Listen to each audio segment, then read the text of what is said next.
Tout le monde? Oh, OK. J'ai toujours un timing de partir avec ça. C'est moi qui vais vous présenter aujourd'hui le dossier thématique qui a été réalisé pour l'ensemble des espaces PME Innovation du Québec. Bon, voilà. Ben, en fait, on a demandé au réseau des CCTT, qui est notre partenaire, de travailler conjointement avec nous parce qu'on voulait vraiment faire un dossier qui était axé sur des PME. Quand on parle d'IA, on voit toujours les gros projets des multinationales, puis c'est moins la réalité du tissu économique du Québec. Fait qu'on voulait vraiment avoir un dossier où on vous présenterait des projets de PME. C'est surtout manufacturière, là. Vous allez voir qu'il y en a dans d'autres industries aussi. Donc, c'est des projets uniquement québécois. Chacun des projets, c'est toujours le même format là, pour vous les présenter. Donc, c'est quoi l'approche qui a été déployée, c'est quoi les retombées, puis qui sont les experts. Puis le réseau des CCTT nous a aidé beaucoup à identifier là, les projets forts au Québec pour PME au travers de tout leur centre de collégial de transfert. Donc, dans ce dossier-là, vous allez voir 13 projets du Québec qui ont de l'IA, qui ont été réalisés par 6 CCTT. L'idée ici, c'est de vous inspirer, c'est de vous montrer ce qui est fait, ce qu'on peut faire, ce que les experts au Québec sont capables de faire, puis de vous donner des idées sur comment vous pourriez l'appliquer chez vous, comment vous pourriez l'utiliser, puis après ça, ben, d'avoir les ressources, de dire, ah bon, ben, OK, je sais quel expert sera en mesure de m'aider sur ce type de projet-là. Chacun des CCTT a un type d'expertise, là. Donc, à la fin, je vous ai fait un petit résumé là aussi des CCTT, là, de leur niveau d'expertise. Vous pourrez les contacter directement. Euh, Avant de commencer, vous allez avoir la présentation PowerPoint à la fin. Elle vous sera envoyée par courriel. Donc, tout le monde y aura accès sans problème. Puis l'autre chose, c'est on va avoir un moment pour répondre à des questions à la fin. On vous demanderait d'utiliser le chat pour les discussions, les commentaires que vous avez entre vous. Puis pour les questions que vous voulez voir adressées, ça va être dans le bouton Q et A du Zoom là, que vous pourrez les adresser là. On va pouvoir les passer un après l'autre à la fin. Donc, ce que j'ai fait pour démarrer, c'est que plutôt que de vous lancer 13 projets pêle-mêle, j'ai essayé de les regrouper avec des catégories du plus simple, du plus facile à comprendre au plus complexe, là. À la fin, on est du apprentissage profond de l'IA, mais de vous montrer des scénarios de ce qu'on peut faire en fonction de différentes catégories d'applications. Donc, j'ai 8 catégories. J'ai classé les différents projets par catégorie, puis ben, on va les regarder ensemble. Première catégorie. Bon, modélisation 3D. Euh, Quand on parle de modélisation 3D, on parle de création de représentations numériques 3D d'objets, d'équipements ou d'environnements réels. Des exemples de projets là-dedans, donc ça peut être la visualisation 3D de produits, des produits du bois, des planches, ça peut être du préfab, ça peut être de l'équipement, ça peut être n'importe quoi. De la simulation de bâtiments ou de la simulation d'infrastructures forestières, par exemple, ou des jumeaux numériques d'une usine ou carrément juste d'une ligne de production spécifique que vous voulez retravailler. Donc, vous allez voir là, pour chacune des applications que les 8 que j'ai faites, là, je vous ai mis une petite description avec des exemples avant de vous présenter les projets. Donc, chacun des projets, c'est toujours dans le même format de fiche que je vous les démontre. Donc, vous avez c'est qui en haut le CCTT qui a réalisé le projet, avec quelle entreprise, si ça n'a pas été anonymisé. Vous avez l'objectif ou la problématique, la solution qui est apportée, puis quand on en a des résultats.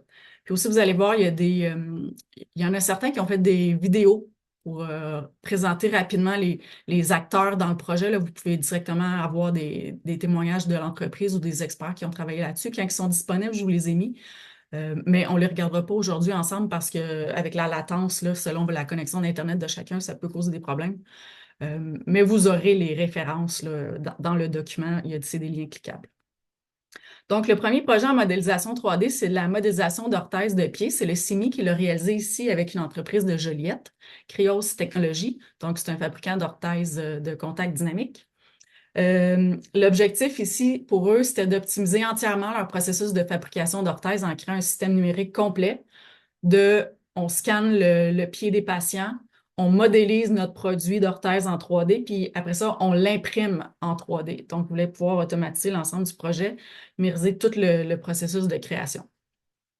Dans ce projet-là, les résultats, productivité triplée de l'entreprise, diminution de 90% du taux de rejet, puis une amélioration significative des délais de livraison et de la qualité des produits finis. Ici, il y a un petit vidéo là, que vous pourrez aller voir. Comme je vous disais, quand ils sont disponibles, il y a tout ce qui est les liens en bleu, là, ça va être cliquable dans le document. Vous pourrez aller les regarder. Deuxième catégorie, vision numérique et analyse d'images. On parle ici d'utilisation de caméras d'intelligence artificielle pour voir, pour détecter, pour compter ou pour analyser visuellement. Donc, par exemple, détecter des défauts sur des produits manufacturiers, compter ou analyser la fréquentation dans un magasin ou sur un site spécifique. Analyse d'images par drone, en foresterie, en agriculture, très utilisé aussi. Donc, ici, j'ai quelques projets à vous présenter. Le premier, c'est un système de coupe transversale de bois d'œuvre. C'est le CIMI qui a réalisé ça avec l'entreprise ProDG de Saint-Lambert-de-Lauzon. Donc, eux, leur service, c'est de fournir une solution de délignage optimisée pour les plus petites usines de sciage. Donc, ils se concentrent vraiment sur les plus petites, puis tout l'équipement. La problématique vient du fait que l'équipement pour faire ça est extrêmement coûteux et donc pas accessible aux plus petites entreprises. Donc, ils voulaient pouvoir développer quelque chose. La solution qui a été développée et mise en œuvre avec le CCTT ici, c'est un système d'optimisation de la découpe du bois qui intègre différents scanners puis qui est basé sur une analyse des données. Donc, le système va lui-même calculer c'est quoi la meilleure stratégie de coupe pour avoir une valeur augmentée sur les produits finis puis avoir des retailles, moins de résidus non utilisés. C'est un automate programmé ensuite qui va aller diriger et gérer le processus de dépitage. Un autre projet, c'est un convoyeur recyclable avec module IA. C'est toujours le CIMI. Vous allez voir, par hasard, le CIMI est beaucoup dans les débuts, là, mais il y a plusieurs autres CCTT qui vont être présentés par la suite. C'est Machinex ici, d'une entreprise de Plessisville, qui fait de la technologie de tri pour le recyclage. Donc, eux, leur objectif, c'est de pouvoir améliorer l'aspect de la gouvernance des données. Donc, quand on parle de gouvernance des données, c'est que pour avoir un modèle d'IA, on sait que ça prend beaucoup d'images ou de données pour pouvoir l'entraîner. Puis là, ils voulaient pouvoir améliorer toutes ces données-là pour se construire une base de données qui était plus fiable puis qui était assez grande, qu'ils pourraient après utiliser pour créer leur propre système de tri intelligent. Donc, la solution qui a été développée, c'est basé sur l'intelligence artificielle. C'est pour regrouper puis comparer les différentes données, améliorer la qualité du jeu de données après sur lequel le modèle va se baser, puis améliorer au final les performances de classification de leur système. Donc, vous avez en bas à gauche l'image réelle de ce qui passe sur le convoyeur. Puis à droite, ben là, on a le modèle là, qui apprend, là, puis qui dit, OK, quel type de format, de produit, de texture, de densité qui a été scanné va dans quelle catégorie, puis on peaufine le jeu de données sur lequel le système va être basé ensuite. Un autre exemple, plus dans un système peut-être plus dans une industrie plus de commerce, ici, une analyse de fréquentation et de parcours de clients. C'est le CIMEC ici qui a développé ce projet-là. L'entreprise ici a été anonymisée, donc les projets qui sont plus confidentiels, là, vous avez juste les informations, mais on ne met pas le nom. Donc, l'idée, c'était de créer une solution technologique fiable, éco-énergétique et respectueuse surtout de la vie privée pour pouvoir mesurer en temps réel les entrées et les sorties des gens dans un espace commercial. Donc, la solution qui a été déployée, c'est de faire un compteur de personnes avec intelligence artificielle embarquée, puis aussi que ça soit compatible là, avec toutes les applications gratuites de Apple et d'Android pour pouvoir utiliser les différents tableaux de bord puis pouvoir analyser facilement à moindre coût ce qui en était. Au niveau des résultats, ben, on a identification anonyme des personnes. On est capable de savoir combien de gens entrent et sortent à tout moment, à toutes les heures de la journée. C'est très utile en marketing pour avoir l'aménagement de l'espace aussi dans le magasin. Les gens se déplacent où? Les achats de dernière minute vont être où? Puis une planification de la main-d'œuvre aussi. On sait c'est où exactement en temps réel sur une semaine, les gens sont quand, donc c'est plus facile de planifier sa main-d'œuvre. Un autre projet, toujours dans la même catégorie, vision intelligente par l'inspection des canalisations. Là, ici, c'est le Jacob qui a développé ça avec un partenaire ingénieur hydraulicien, Canexplore. Ici, c'est une entreprise qui fait de l'inspection de pipelines de gaz avec des robots. L'idée, c'est de détecter les anomalies sur les parois des pipelines. La problématique, c'est que les inspections sont manuelles, sont très lentes, sont très coûteuses. C'est très difficile pour l'œil humain avec la caméra de détecter à l'avance les défauts avant qu'ils soient trop avancés. Puis en plus, les conditions d'inspection dans les pipelines de gaz sont très complexes. Là, on parle d'environnements qui vont être sombres, humides, encombrés. Donc, juste prendre les images sont difficiles. Après ça, les analyser, ça l'est encore plus. Donc, l'objectif ici, c'était de développer un système intégré qui permettrait d'inspecter les conduites, d'automatiser la détection et puis de classer automatiquement les anomalies pour que ce soit le système qui le fasse lui-même. Donc, vous avez un petit peu le même un peu là, analyse de jeu d'image, mais qui sert à un autre type d'utilité. En niveau de résultats, ici, on parle quand même, là, les faits saillants, la réduction des coûts d'opération de 30 pour l'entreprise, amélioration de la rapidité des analyses des images de 25 Donc, on a quand même des retombées importantes à court terme. Troisième type d'application, ça, on est beaucoup plus à l'aise avec ça, de l'IA dans des applications web et mobiles. C'est ceux qu'on voit le plus souvent. On va parler ici d'interfaces numériques qui vont exploiter l'IA au quotidien par les utilisateurs. Donc, on peut parler de tableaux de bord intelligents pour nos gestionnaires, d'applications mobiles d'aide à la maintenance ou à l'inspection, ou carrément de portail client avec des recommandations, des analyses automatisées pour vos commerces ou vos sites transactionnels.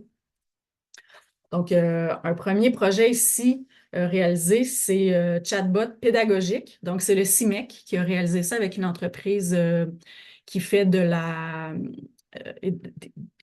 des robots conversationnels pédagogiques destinés aux enfants. Puis, ils voulaient pouvoir le transférer à de l'apprentissage de français pour des adultes dans un contexte professionnel. Donc, ici, on a développé une solution qui générait automatiquement des activités personnalisées pour chacun des postes des employés. Puis, ça développait aussi la génération de plans de cours personnalisés pour chacun. Donc, parmi les résultats, ben, on a une gestion automatique des activités pour répondre aux besoins de chacun. On a un tableau de bord personnalisé pour l'avancement du parcours de chacun des employés. Puis en plus, ben, on a développé une nouvelle clientèle. On était avant, ici, l'entreprise était uniquement dans de la pédagogie pour enfants. Puis là, on s'est transposé dans de l'industrie, dans l'industrie, aux adultes, puis vraiment peut-être aussi avec l'immigration, ça peut être pratique là, apprendre le français en contexte d'entreprise. Quand il y avait des personnes spécifiques là, dans le CCTT qui étaient en charge de ce projet-là, si ce genre de choses-là vous intéresse, j'ai mis le nom de la personne ressource. Vous pourrez les retrouver facilement sur leur site web qui sont à la fin. Sinon, de façon générale, vous pouvez contacter le CCTT qui vous intéresse. Et si vous n'êtes pas sûr c'est lequel, ben, vous pouvez contacter le réseau des CCTT. C'est à ça qu'il sert, c'est lui qui va vous diriger. Un deuxième projet réalisé ici, c'est encore un chatbot, mais dans ce cas-ci, c'est de troubleshooting. C'est TechMate. C'est Litme qui vous le présente, donc c'est Colin qui va vous le présenter tout à l'heure. Je vais sauter les slides qui parlent de ce projet-là. Là. Colin pourra vous en parler beaucoup plus en détail que moi, mais vous aurez accès à toute l'information aussi dans le document là, si vous voulez avoir un peu de référence. Vous avez une vidéo là, qui montre aussi là, comment le chatbot, le troubleshooting, c'est bien. Ça touche beaucoup de gens, là, donc vous pourrez aller voir comment ça fonctionne exactement en voyant le petit vidéo. Prochaine catégorie, industrie 4.0. Donc là, ici, on va parler d'intégration d'IA dans des procédés industriels pour les rendre plus intelligents puis autonomes. Donc, exemple de projet, optimisation de lignes de production, ajustement automatique de paramètres machines ou suivi intelligent de performance industrielle. Donc, je vais vous en présenter un ici. C'est un système intelligent de contrôle de procédés. C'est été réalisé avec l'entreprise de Magog, Solutions Fonderie Services Métallurgiques. Donc, eux, ils supportent l'industrie métallurgique en offrant des produits puis différents équipements. Leur problématique, c'est qu'il y avait une très forte hausse pour leur demande de pièces d'aluminium sans porosité et à haute résistance mécanique. Il y avait donc un besoin de développer un système prédictif précis permettant d'estimer la qualité des pièces avant la coulée de l'aluminium pour pouvoir diminuer leurs pertes. Donc, la solution qui a été développée avec le CIMI dans ce cas-ci, c'est un système d'acquisition et d'analyse de données sur la solidification des métaux. Donc, avec les résultats du projet qui a été mis en place, donc on parle d'un contrôle en temps et en amélioration de la qualité. On est capable d'identifier des problèmes de procédés qu'on n'avait peut-être pas remarqués avant, puis que le système nous met de l'avant. Puis ben, ce système-là est déjà là, en opération dans leur fonderie au Canada, aux États-Unis, puis en Europe. On continue à refermer l'entonnoir, on s'en vient dans des systèmes d'IA beaucoup plus complexes. On est ici en outil de prédiction et simulation de scénarios. Donc, on va parler ici de solutions d'IA qui vont permettre d'anticiper des évolutions futures, puis de tester différents scénarios avant de prendre une décision. Donc, par exemple, prévoir la demande, prévoir les ventes, prévoir qu'est-ce qu'on a besoin de produire. On peut aussi faire une simulation de scénario et si. Donc, différentes variables peuvent être intégrées au module, si hausse des coûts, si pénurie de main-d'œuvre, si changement réglementaire, si toutes ces réponses, puis que là, notre cerveau ne peut plus le gérer, c'est l'IA qui prend le relais. Un autre exemple, aide à de la planification stratégique ou opérationnelle, là, vraiment en accompagnement aussi, là, pour pouvoir avoir une compréhension plus grande des enjeux des différents scénarios. Un projet ici qui a été réalisé, c'est un outil de simulation de stratégie d'approvisionnement. Ce projet-là a la particularité d'avoir été réalisé avec conjointement en deux CCTT, donc Innovlog et le CTT-EI. Puis ça a été pour l'industrie de la transformation du bois du Québec. Donc ici, ça a été vraiment un projet où on a visé une chaîne de valeur complète. La problématique était vraiment ciblée pour l'industrie de la construction qui, comme beaucoup d'autres industries actuellement, subissent des impacts sur des pénuries de matériaux, des retards de livraison, des hausses de prix, des manques de main-d'œuvre, etc. Donc, les coûts, tout explose. Pour l'ensemble de la chaîne de valeur, c'est difficile de contrôler un à un. Donc, l'objectif, c'était de créer un réseau d'approvisionnement résilient, agile, local et circulaire, spécifiquement pour les matériaux de construction en bois. Donc, on voulait développer un outil de simulation des différentes stratégies d'approvisionnement qui peuvent être mises de l'avant, puis quels sont les impacts, quelles sont les retombées de chacun des scénarios pour pouvoir prendre plus facilement une décision quand on est devant un projet possible. Donc, la solution ici a été développée en plusieurs phases. Donc, je vous ai mis les différentes étapes. Là, tout d'abord, fallait recenser la quantité des produits de bois de toute la chaîne de valeur, là, du début jusqu'à la fin, jusqu'aux déchets. Ensuite, recenser les normes et certifications, réglementations qui régissent la filière de bois au Québec. Mais là, si on voulait implanter des scénarios au Canada puis aux États-Unis, mais il fallait aussi aller recenser les normes dans les autres pays. Cartographier les différents flux de matière dans la chaîne de valeur. Définir les différents modèles d'affaires qui nous intéressent. Donc, comme je vous disais, là, que ce soit juste québécois, pan-canadien ou États-Unis, selon les besoins de ceux qui utilisent l'outil. Puis au final, ben, développer carrément l'outil de simulation commun que chacun peut utiliser, qui va lui permettre de visualiser les différentes stratégies d'approvisionnement, puis l'impact que la décision d'une entreprise va avoir sur l'ensemble de la chaîne de valeur pour la rendre plus résiliente. Quelques petits résultats, meilleure résistance de la chaîne d'approvisionnement, puis ça aide aussi chacun des acteurs à identifier puis à réaliser les projets d'amélioration continue qui vont avoir un meilleur impact pour l'entreprise, mais aussi pour l'ensemble de l'industrie. Vous avez un petit vidéo ici, si vous voulez aller voir en détail là, les différents joueurs dans ce projet-là. Prochaine catégorie, Internet des objets et traitement des données. Donc là, ici, on va parler de collecte et analyse des données issues de capteurs qui vont être connectés. Par exemple, suivi de conditions environnementales, ça peut être la température, l'humidité, autre chose, des vibrations, n'importe quoi. Surveillance d'équipements à distance, gestion intelligente d'infrastructures ou gestion intelligente de flotte de véhicules. Le projet que je vous présente ici, c'est un système de contrôle et de monitoring de l'environnement. C'est un projet qui a été réalisé par le CIMEC pour une entreprise qui installe des systèmes de contrôle de ventilation dans des fermes. Puis là, ils voulaient pouvoir offrir un nouveau service où est-ce que ça serait vraiment optimisé. Donc, l'objectif, c'était d'être capable de monitorer l'ensemble de l'environnement de la ferme, d'optimiser la ventilation pour améliorer la qualité de vie des animaux, puis aussi de diminuer la facture d'hydro ou de gaz, d'énergie. Donc, solution aussi qui a été mise en place, ça a été de développer un algorithme d'intelligence artificielle qui va permettre d'identifier les différentes actions optimales quand on fait de l'intervention humaine, puis de prendre en compte toutes les variables, puis de mixer chacune des variables pour maximiser là, tous nos objectifs là, de qualité d'air et de réduction de la facture. Au niveau des résultats pour ce projet-là, donc ça a permis de rectifier des erreurs du système automatisé par l'IA. Apprentissage aussi de l'IA des événements. Donc là, il y a eu On commence avec un système qui va s'améliorer dans le temps et qui risque de découvrir des choses qu'on n'avait pas pensées. Vous avez le tableau de bord à droite là, qui a été développé pour l'entreprise ici. Vous avez chacun des points, là, le chauffage dans la maternité pour les animaux, la ventilation, l'éclairage, etc. Puis là, on a chacune des variables, puis on voit où est le sweet spot, comment on doit maximiser ça pour avoir le meilleur rendement possible.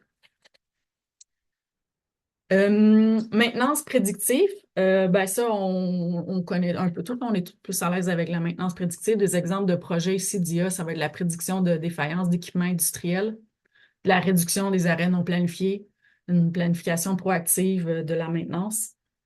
Le projet que je vous présente ici, en fait, c'est un projet de l'ITMI. C'est Colin aussi qui va pouvoir vous en parler tout à l'heure. C'est un projet de l'entreprise Katak à Ouachat sur la Côte-Nord. Une des particularités là, de cette entreprise-là, c'est que du projet, c'est qu'il a été développé conjointement avec une entreprise qui est devenue propriétaire et revendeur du projet, du produit, ce qui permet de financer la mise à jour de la solution. Donc, c'est quand même un gros projet. Là. Vous pourrez avoir toutes les slides. Là. J'ai fait les fiches quand même là, pour aller regarder en détail, mais c'est très technique. Là. Colin pourra vous expliquer ça beaucoup plus clairement que moi. Puis, intéressant aussi, là, on souhaite adapter le projet peut-être à d'autres industries.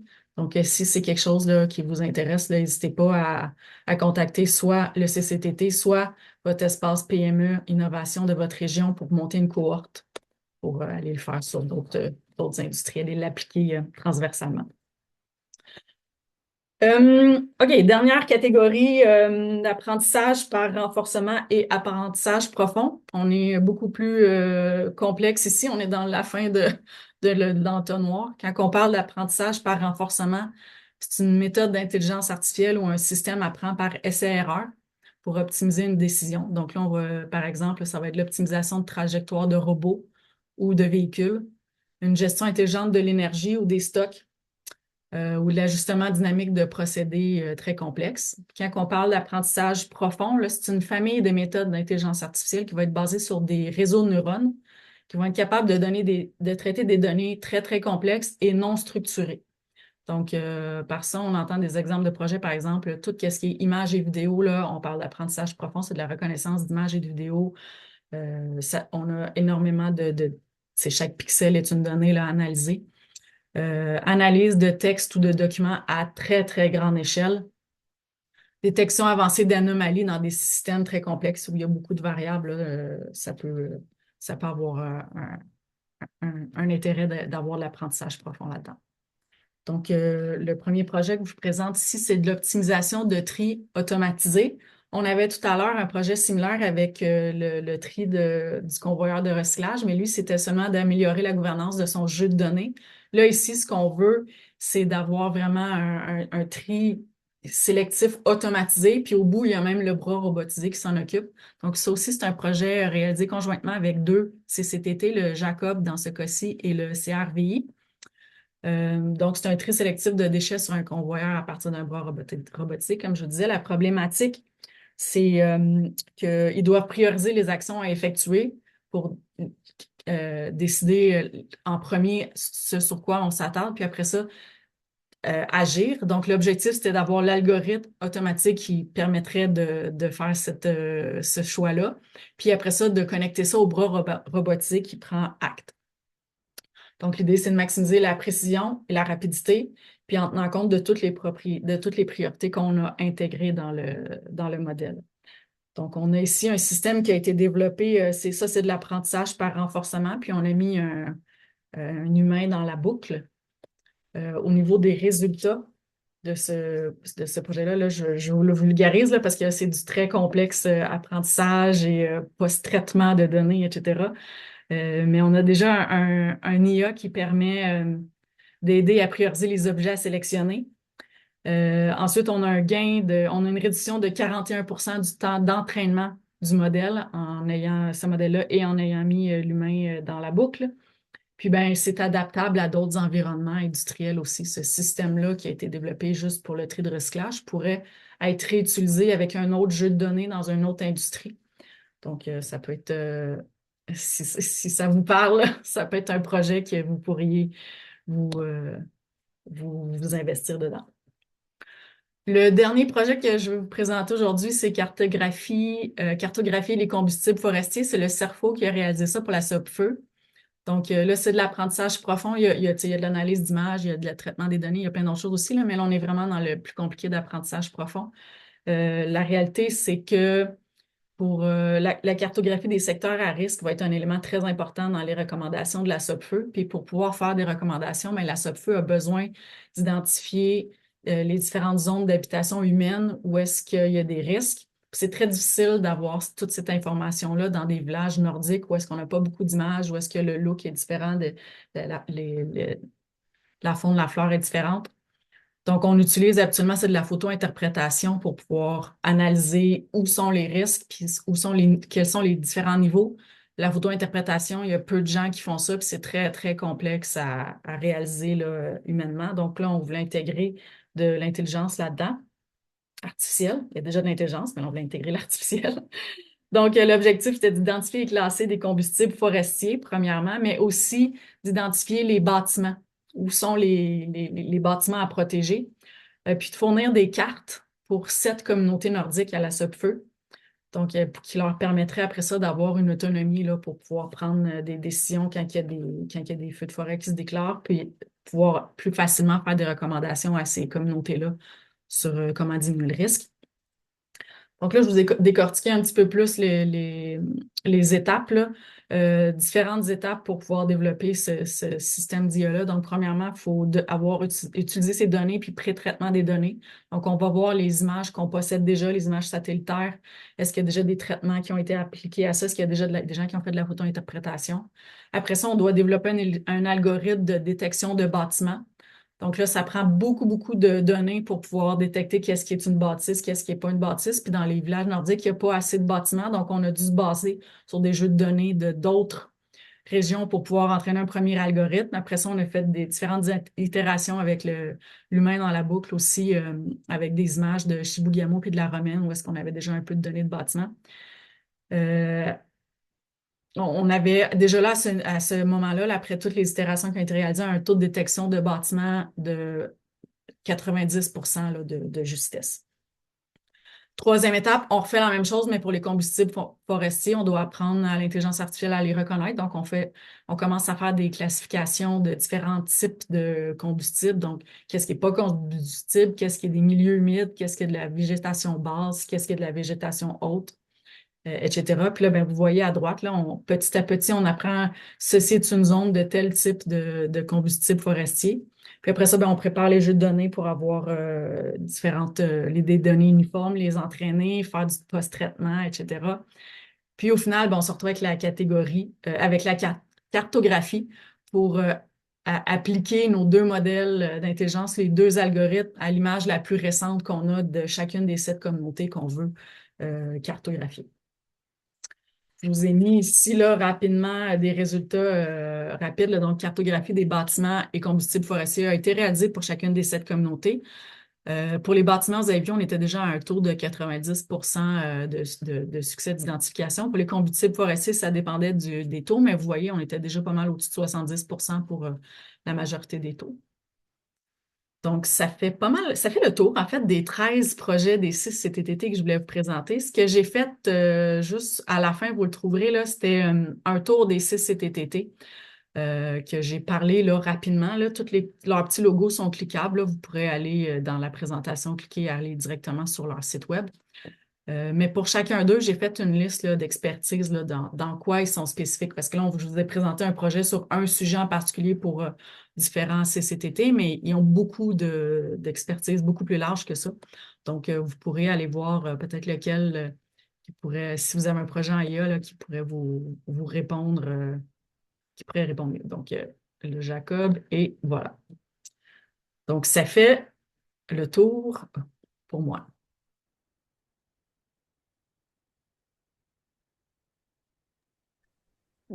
Je passe Merci. la POC à Colin. C'est Excusez-moi. le petit bout que j'aurais fait sinon. Merci, Catherine. On laisse la parole à Colin. Bonjour, enchanté Colin Damopré, je travaille à l'ITMI. Je vais partager mon écran pour commencer. Est-ce que vous voyez bien mon écran? Oui, parfait. Donc enchanté, moi je m'appelle Colin, puis je travaille comme chargé de projet à l'Institut technologique de maintenance industrielle. On est membre de l'escouade numérique. On fait partie du réseau des CCTT. On est affilié au Cégep de Sept-Îles.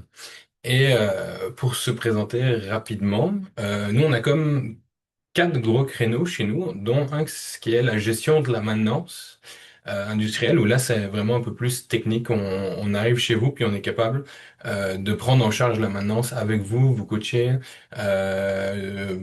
coacher vos équipes, faire de la fiabilité. On peut intégrer votre équipe et prendre la place d'un fiabiliste planificateur. On est assez flexible, mais là c'est un niveau un peu plus technique. Aujourd'hui, on est un peu plus dans l'IA, et là on va rejoindre un autre créneau qui est peut-être un peu plus l'inspection intelligente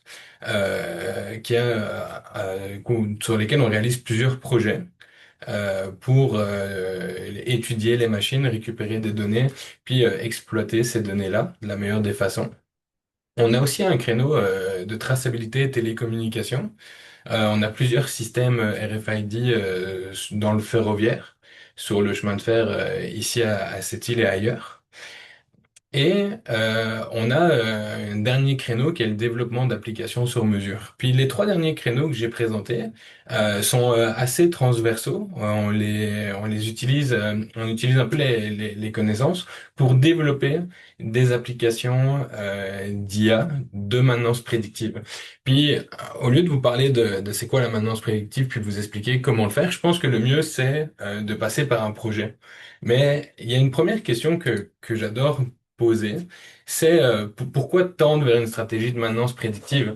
On parle beaucoup de productivité, puis la maintenance, c'est un peu comme un monde toujours mis sur le côté qui a l'air de coûter de l'argent. C'est sûr qu'il y a des chefs d'entreprise ici qui doivent se dire, ouais, la maintenance, c'est la partie de l'usine qui coûte de l'argent. Mais en réalité, oui, ça coûte de l'argent quand on arrive à ce genre de catastrophes qui peuvent coûter parfois des centaines de milliers de dollars, voire des millions de dollars à certaines compagnies chaque année à cause de mauvaises décisions prises dans la maintenance. Moi, je vais vous prendre un cas d'application très concret. Chez nous, on a étudié les convoyeurs industriels miniers. Il faut savoir qu'un convoyeur industriel, c'est quand même quelque chose de gros. C'est un des meilleurs moyens de manutention qu'on a pour l'instant dans le secteur de l'industrie minière. Euh, et quand ça tombe en panne, ça peut coûter rapidement de l'argent.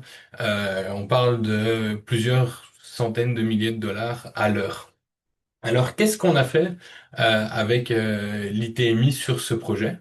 On a commencé par étudier le convoyeur et placer des capteurs dessus. Dans les capteurs qu'on peut retrouver, on a par exemple un capteur qui va scanner euh, la bande. On a un capteur, c'est un petit peu innovant. Je vais prendre le pointeur laser. On utilise de la fibre optique, mais on n'utilise pas la fibre optique pour faire passer un signal et une information. En fait, c'est le signal qui devient l'information en fonction de sa perturbation dans le câble et l'endroit où il a été perturbé. On a une machine qui va envoyer un signal. Le signal va lui revenir. Et en fonction de comment est-ce qu'il lui revient, on est capable de déterminer qu'il y a eu un problème de vibration à un point X où la vibration a changé. C'est assez innovant. Ça évite de devoir placer énormément de petits capteurs de vibration tous les deux pieds, par exemple, pour étudier la vibration de chaque rouleau sur le convoyeur. Ça aussi, je fais partie des missions des CCTT, peu importe lequel, généralement, on va trouver la solution la plus innovante et la plus adaptée au système. Celle qui va demander le moins d'entretien sur du long terme, pas forcément le moins coûteux à l'installation, mais le moins coûteux et le plus rentable sur du long terme aussi. On va aller chercher le meilleur retour sur investissement. On a d'autres capteurs qu'on place, comme un capteur d'analyse d'huile, qui lui aussi utilise directement l'IA dans le capteur. L'IA maintenant est vraiment intégrée dans le monde dans lequel on vit et on peut encore repasser une couche d'IA par-dessus. L'IA qui va ici lire le flux d'huile qui passe à l'intérieur. Et l'IA sert ici, dans ce capteur-là, à faire la différence entre les particules et les bulles. Donc on est capable de dire, ah ça c'est une bulle dans l'huile, ça c'est une particule, et on va éliminer les erreurs de données grâce à ce capteur-là, contrairement à d'autres capteurs par exemple qui confondent les bulles et les particules. On a des capteurs aussi qui sont pas directement euh, là pour analyser l'état, l'infrastructure de la machine, mais qui sont là pour analyser qu'est-ce qui passe durant la vie de la machine. Ici, c'est un convoyeur, donc c'est un outil de manutention. On fait passer du minerai de fer dessus. Et en fait, le capteur ici sert à voir quelle quantité de minerai de fer, la volumétrie sur la bande du convoyeur, mais également la façon dont il est placé. Parce qu'on va pouvoir exploiter cette donnée pour faire de la corrélation avec, OK, mais on voit un peu plus de vibrations d'un côté que de l'autre, mais on sait qu'on a un peu plus de minerais d'un côté que de l'autre. Et parfois, étudier l'environnement de la machine est encore plus important qu'étudier la machine, parce que l'IA, ça prend énormément de données.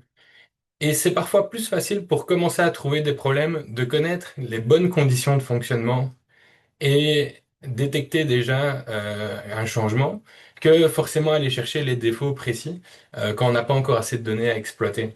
Donc c'est une stratégie aussi à prendre en compte dans l'implémentation de l'IA. Et donc on va venir étudier l'environnement de la machine aussi bien que certaines pièces précises et critiques. C'est pour ça que, par exemple, j'ai pas cité tous les capteurs, on en a énormément d'autres sur ce projet, dont des stations météo, des capteurs de givre, etc. Pas le choix au Québec. Et il y a une étape entre le capteur et le moment où on analyse la donnée, qui est l'acquisition de cette donnée. Pour ça, à Litme, on a développé ce qu'on appelle la boîte orange. C'est un data logger multiprotocole. On est capable de se connecter à peu près à toutes les machines, tous les capteurs, pour aller faire cette acquisition de données. On est capable de venir le mettre par-dessus des automates aussi qui font déjà tourner le process pour éviter de surcharger l'automate. L'objectif, c'est pas de tout mettre sur le même automate et de risquer de briser la machine et le process. On vient vraiment installer un système à part qui va faire l'acquisition de données sans risquer d'interférer dans votre production. Donc ça, c'est notre système qui va être vendu justement par notre partenaire Katac de boîte orange et on continue à faire évoluer ce système. On travaille en étroite collaboration dans des futurs projets comme le edge computing pour faire tourner des modèles d'IA directement dessus dans des régions isolées. Là, on n'est pas capable d'avoir du réseau. Je sais que parfois certaines personnes voient le satellite comme une bénédiction, mais il faut pas oublier que le satellite, la donnée passe pas si le satellite n'est pas au-dessus. Donc, on peut avoir des grosses interférences entre le moment où on va traiter la donnée sur un serveur quelque part et ce qui se passe réellement sur la machine. Donc, tout ça, c'est un écosystème qu'on crée à Litmi, qu'on fait évoluer pour pouvoir offrir de la maintenance prédictive sur vos machines. Sans capteur, sans données, on ne serait pas capable de développer des projets de maintenance prédictive. En plus de tous ces capteurs fixes, on fait aussi de l'inspection mobile. Alors, je prends l'exemple, toujours dans le cadre du projet des convoyeurs, mais on a beaucoup de robots chez nous avec des roues, des drones sous-marins.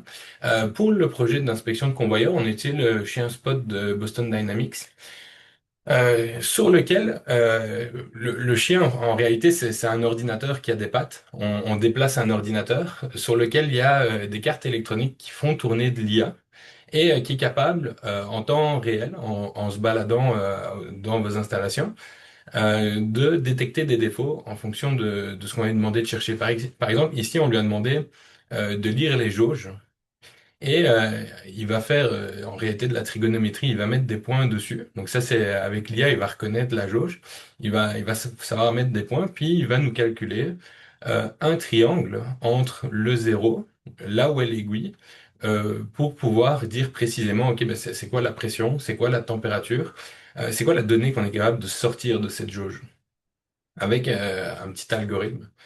Notre chien, il est aussi capable de lire des cadences, des chiffres sur des cadences. Ça, c'est des algorithmes OCR. Là, c'est quand même quelque chose de très standard, mais qu'il faut quand même appliquer.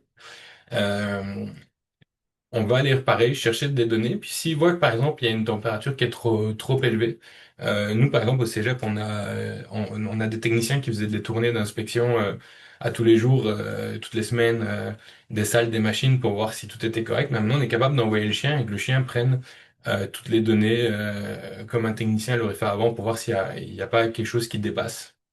Et il est capable de vous envoyer une alarme et générer un rapport avec tout ça. Ici, on fait de l'analyse de son. On envoie le chien le long du convoyeur et il va analyser le son qu'il entend, le passer dans un algorithme qu'on appelle le random forest et sortir l'information de est-ce que le son est bon, pas bon. Et si le son est pas bon, alors le chien s'arrête automatiquement et prend une photo de l'endroit qui est défectueux. Ça, si vous voulez plus de détails sur ce genre d'algorithme, on a un article qu'on a soumis à publication qui, si il est publié prochainement, expliquera un peu toutes les démarches qu'on a fait sur les algorithmes, le type d'algorithme qu'on a utilisé. On en a utilisé beaucoup qu'on a comparé aussi pour extraire au mieux les sons défaillants et les bons sons de fonctionnement de tout ça. Alors, une fois qu'on a toutes ces données, qu'on a ces capteurs, qu'on a fait cette acquisition de données, dans énormément de cas, on va envoyer ces données sur un serveur. C'est sur ces serveurs, etc., en back-end, qu'on va faire tourner tous nos algorithmes d'IA, qu'on va faire de l'analyse, etc. Mais ça prend un affichage. Et c'est là que notre équipe de développement technologique, DevTech, intervient. On a développé en collaboration avec eux un dashboard qu'on a appelé Nextech, euh, sur lequel on va afficher toutes les données que vous voulez. Ici, dans le cas du convoyeur, on affichait toutes les données qu'on allait chercher. Et sur certaines données pertinentes, parce qu'on n'a pas besoin de faire de la prédiction de tout, mais on est capable, sur les graphiques, d'afficher, donc ici on l'affiche en mauve, euh, la prédiction des données qu'on avait. On entraîne des modèles pendant plusieurs heures euh, en interne à l'ITMI. Et on fait parler les données après via ces modèles pour prédire. On a quand même des très beaux résultats avec des 12 heures d'avance quand même très précises. Et évidemment, plus on a de la donnée, plus on a de la donnée qualitative, on est capable de sortir des résultats quand même intéressants. Et parfois, c'est bien d'avoir des dashboards, des graphiques, etc. Mais ça nous prend un assistant pour comprendre toutes ces données-là. Et on a notre chatbot TechMate. Catherine nous en a parlé tout à l'heure. Et il y a l'accès à une petite vidéo démonstration qu'elle vous a mis dans le PowerPoint, qui est accessible directement sur notre plateforme, à qui vous pouvez poser des questions pour comprendre vos données, comprendre ce qui se passe sur vos machines et aussi, donc ça c'est plus un aspect superviseur, mais pour les techniciens, poser des questions sur le troubleshooting de la machine, trouver des défaillances le plus rapidement possible pour réduire ces temps d'arrêt. Chaque minute gagnée dans une usine, c'est des dollars sauvés. C'est aussi simple que ça. Donc, si on peut accélérer le troubleshooting d'une machine, même de 5 minutes, de 15 minutes, c'est 15 minutes de production qu'on aura pu récupérer sur le temps d'arrêt initial sans l'assistance par l'IA. Pour tout ça, on a besoin de données. La donnée, c'est quelque chose de fondamental. C'est l'essence de l'IA. La phase en amont d'un bon projet d'IA, c'est la collecte de données, l'installation de capteurs. On pourrait tendre vers du jumeau numérique. Ça coûte très cher le jumeau numérique, mais ça nous permettrait de générer de la donnée qualitative. Ensuite, on a tout ce qu'on appelle cadrage. On va mettre des critères de sélection, on va identifier les bonnes données, etc. On va ensuite passer à quelque chose d'un peu plus opération, l'analyse de données, l'architecture du modèle, et ensuite on va implémenter tout le système avec l'IA, l'IoT sur votre machine pour commencer à faire de la prédiction. Ça ressemble à ça, les étapes d'un projet normal.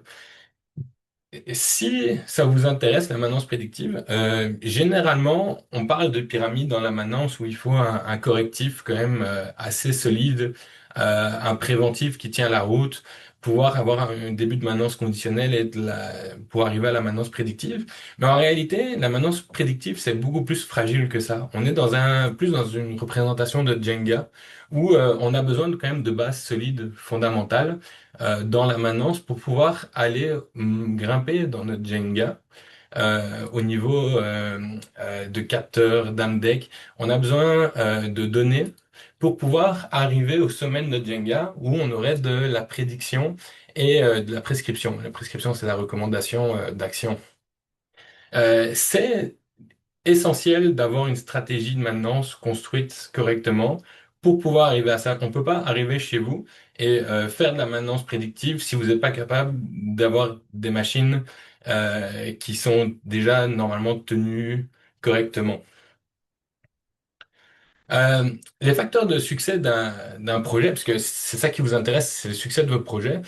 Peu importe que ce soit nous à l'ITMI qui allons faire un projet de maintenance prédictive avec vous ou toutes les autres CCTT qui peuvent faire des projets d'IA avec vous aussi, ça va être les données. Le domaine d'application technique, comprendre c'est quoi votre domaine, les indicateurs de performance que vous allez aller chercher il y a toujours un aspect d'éthique. Selon les projets d'IA, c'est très important de regarder comment est-ce qu'on va utiliser ces données, puis qu'est-ce qu'on va en faire avec. Et il faut calculer les retombées.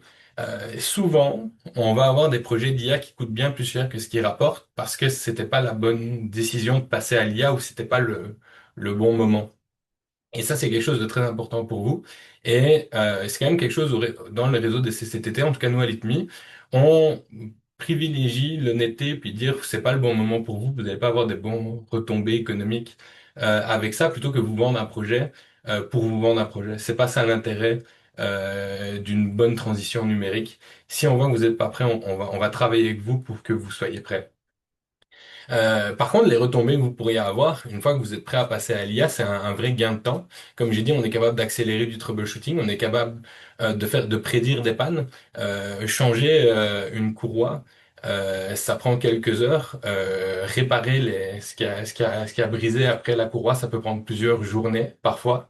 Donc là, on est sur un gain de temps. On améliore de la qualité de service parce qu'indirectement, si vos machines sont mieux entretenues, vous allez avoir moins de panne, donc vous allez pouvoir améliorer la qualité de vos services, livrer à temps vos clients, etc. Réduction des coûts.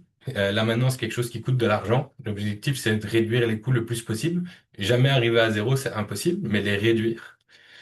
Une prise de décision facilitée, ça c'était surtout avec notre agent chatbot TechMate qui peut vous aider à prendre vos décisions sur vos machines rapidement pour le troubleshooting. Mais aussi bien la maintenance prédictive qui va analyser les données puis vous dire arrête la machine maintenant. Et tout ça, ça rentre dans la gestion des risques, cette prédiction de données-là. Donc là, j'arrive pas mal à la fin de la présentation. Euh, si j'arrive à une conclusion, puis ça, c'est une conclusion très générale qui marche pour tous les CCTT que vous allez voir dans la présentation de Catherine, parce que tous les CCTT, on a chacun une expertise très différente et très précise sur un sujet. Et c'est ça qui est intéressant parce que on est capable aussi de collaborer ensemble pour mettre cette expérience ensemble.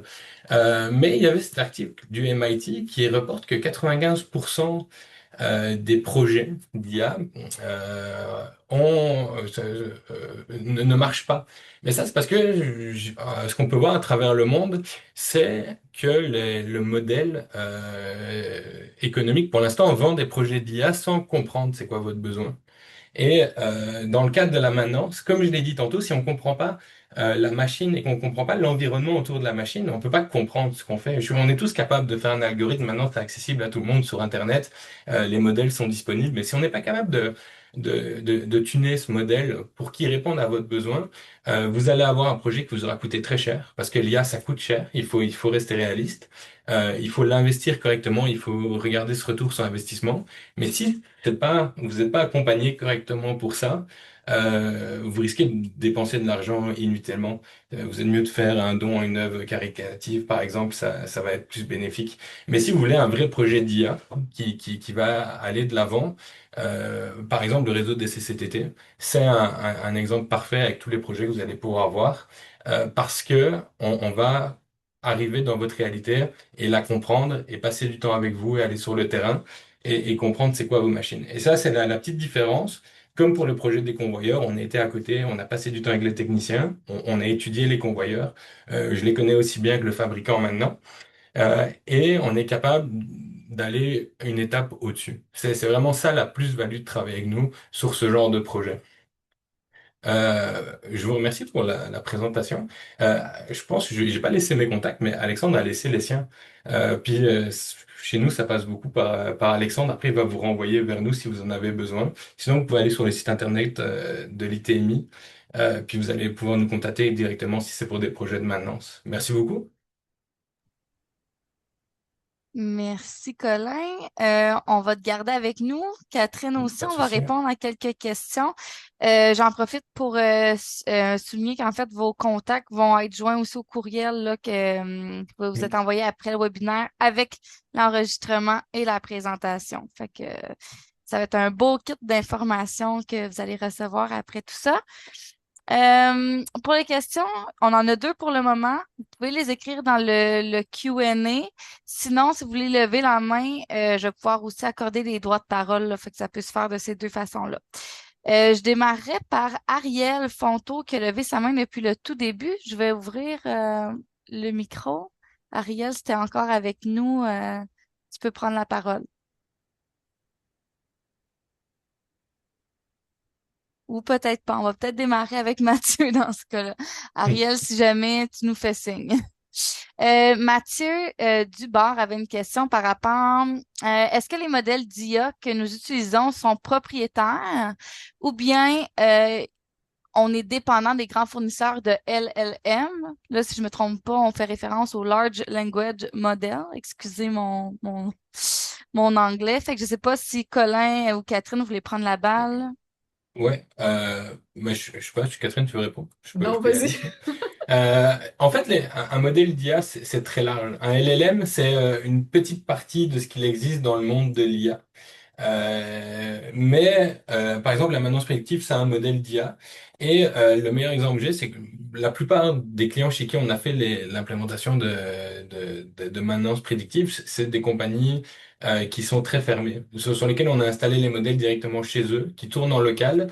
Ils sont propriétaires de la solution qu'ils utilisent. Et l'objectif, c'est de sécuriser cette donnée-là. Donc oui, il y a toujours des cas d'application avec certains LLM si tu veux utiliser ChatGPT par exemple, où tu vas être pris avec un modèle américain. Mais pour la plupart des modèles d'IA, tu peux les faire tourner en interne. Tu peux même acheter un petit Jetson, ça coûte entre 1000 et 5000 $ le modèle que tu prends, puis tu serais capable de faire tourner de l'IA chez toi sans même être connecté au réseau Internet. Donc l'IA, selon ton application et tes besoins, t'es absolument pas dépendant d'un modèle américain quelconque ou d'un modèle chinois. Merci. Merci, Colin. Catherine, est-ce que tu avais quelque chose à ajouter ou on Ouais, faisait non. le tour? Moi, je suis spécialiste C'est de complet. recherche d'infos, mais Oui, Colin ben, connaît plus l'IA que moi. super. Prochaine question. C'est par rapport au nombre d'heures nécessaires pour piloter ce type de projet d'IA-là. Tu sais, j'imagine que ça doit varier d'un projet à l'autre, là, mais en moyenne, disons, on peut s'attendre à quoi? Honnêtement, j'ai pas de réponse. Ça va vraiment dépendre de c'est quoi le projet. Est-ce que on a déjà nous par exemple avec le projet Convoyeur que j'ai présenté, on a quand même des bases solides pour réintégrer. Comme par exemple, là en quelques mois, on a réussi à refaire quelque chose de similaire pour un système d'eau, aller faire de l'acquisition de données dans l'eau, etc. Mais ça va vraiment dépendre de c'est quoi le projet, c'est quoi le besoin et puis c'est quoi la finalité. Et puis aussi il y a déjà de la donnée disponible parce qu'il y a aussi une notion de temps à ajouter pour cette acquisition de données. Si on part de zéro au niveau de la donnée, ajoute déjà un premier 3 mois d'acquisition de données qui est comme un temps un peu mort dans lequel on va quand même préparer des algorithmes, etc. Mais on va besoin d'avoir cette donnée pour avoir des résultats cohérent. Puis généralement, le mieux, c'est d'avoir 2 ans de données. Un an, on aurait 4 saisons, et 2 ans, on aurait 2 fois 4 saisons qui nous permettraient d'avoir quand même des données significatives pour entraîner des modèles. Merci. Là, pour l'instant, on a une nouvelle question qui vient d'apparaître. Avez-vous des business cases avec des coûts-bénéfices? Pour notre part, nous avons sollicité pour un projet des firmes AI et des CCTT. L'estimation des coûts est grandement variable. C'est peut-être plus soit Alexandre ou Colin qui aurait peut-être une petite réponse par Je vais rapport à peut-être ça. donner la POC à Alexandre pour celle-là, parce que je sais que nous, à l'ITMI, c'est plus pour le côté prédictif, mais ça dépend Hmm. vraiment du type Ben, de j'ai projet pas qu'il y a là. nécessairement là, de coût-bénéfice là, derrière, donc c'est dur à dire, mais effectivement, j'aborde dans le même sens là, que les coûts sont grandement variables. Puis ce qui est intéressant là-dedans aussi, c'est de se mettre des jalons clairs pour être certain de ne pas se mettre le bras dans le tordeur non plus, puis de se dire j'ai pas le choix de continuer là, parce que j'ai déjà investi tant d'argent. Donc d'avoir des milestones clairs, des jalons clairs, ça l'aide aussi dans ce volet-là. Mais non, je n'aurais pas de coût-bénéfice à dire là, du sens où ces données-là sont souvent là, sensibles, là, donc on ne les partage pas.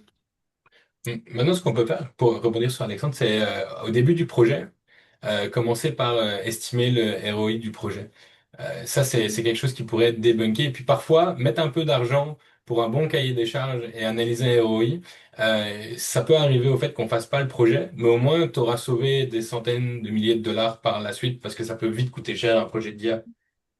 Très bon point, le cahier des charges, là, j'approuve dans le même sens quand même. Un service, hein, je pense que les CCTT donnent aide à l'accompagnement de réalisation de cahier de charges et de sélection d'un fournisseur aussi. Absolument. Puis ça, c'est le genre de projet qui cadre parfaitement dans le programme Mon succès numérique, là, donc financé à 50% via une subvention là, très rapide. Donc, n'hésitez pas, là, nous, on peut vous aider à peaufiner ces cahiers des charges-là, bien identifier les besoins, les problématiques là, sur lesquelles vous voulez travailler au lieu de vous lancer direct tête première, là, peut-être avec un fournisseur, puis que à chaque trimestre, vous avez une surprise là, que le projet n'est pas terminé et qu'il y a des augmentations de coûts.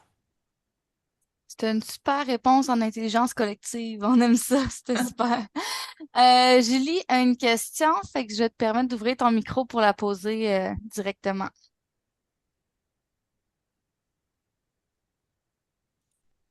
On dirait que ça fonctionne pas quand que... Bon, mais si jamais, Julie, c'est encore ta question, tu peux la poser dans le Q&A. On va peut-être attendre un petit 30 secondes, voir s'il y a une question qui apparaît. Euh, Mais sinon, on n'a pas d'autres questions. Fait que vous avez été très clair dans votre présentation. C'est excellent. Si jamais il y a quoi que ce soit, Julie, je vais laisser mon courriel dans le chat. Fait que vous pouvez m'écrire pour poser vos questions, puis je pourrai les transférer aux bonnes personnes. Mis à part ça, Catherine, est-ce que tu avais quelque chose à ajouter? Non, je pense que ça fait le tour. Vous allez avoir le dossier thématique qui est disponible sur le site de la MIR avec le mot de passe que vous pouvez obtenir aussi directement de votre espace PME Innovation là, si vous le retrouvez plus parce que Clara vous l'envoyez, puis là, dans 6 mois, vous le revoulez, là, vous pouvez aller le retrouver sur la MIR.